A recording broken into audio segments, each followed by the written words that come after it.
చాలా మంది చెబుతారు, అరే గర్భిణీతో ఉన్నప్పుడు శవాల దగ్గరికి వెళ్ళకూడదు. చెత్త నమ్మకాలు అవి. నా భార్యకి నెలలు నిండిపోయినప్పుడు భీమవరంలో సురేష్ అన్న ఒక అన్న చనిపోతే ఆ బాడీని మోయడానికి వెళ్ళాం మేము. మనమే అది కమిట్మెంట్ ఇవ్వకపోతే అడుగుతున్నాను, రేపు పొద్దున ఏమి నేర్పిస్తా? సాతాన్ని కింద ఉన్న వారు ఎలా ఎదిరించగలరు చెప్పండి. నువ్వు సీనియర్, నువ్వు ఎదిరించొద్దా? మా ఆవిడ వెళ్ళొద్దంటుందంటే ఎల్లు, ఇద్దరు కలిసి డ్రైనేజ్ లో పడండి. ఇద్దరు కలిసి నీ ఆవిడకి తిరగలేదు, నీకు తిరగండాలిగా.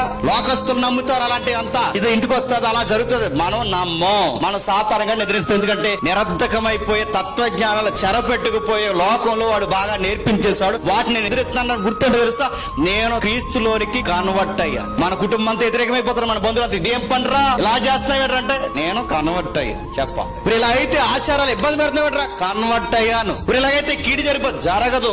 మేలు కీడులు ఒక వశం ఉన్నాయి, ఆ వశం ఉన్న వాడిని నేను నమ్ముతున్నాను, ఏమీ జరగదు. లోకం వ్యతిరేకమైన నేను ఈ దేవుడిని నమ్ముకున్నాను, ఇలాంటి ఆచారాలు కర్మకాండలో నేను చెయ్యలేనని చెప్పాలి.